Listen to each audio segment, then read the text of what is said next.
Hello everyone, today we will talk about how to fix or how to solve the problem of rotate on the application of Netflix. You will click on settings. In this page you can click on apps, default apps, app settings.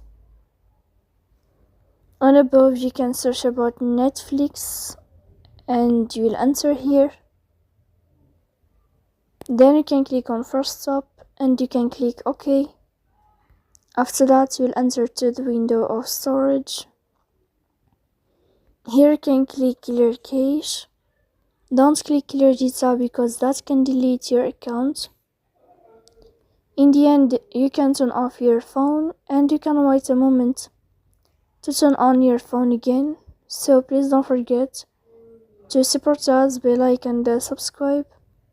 See you next time in another video and thank you for your attention.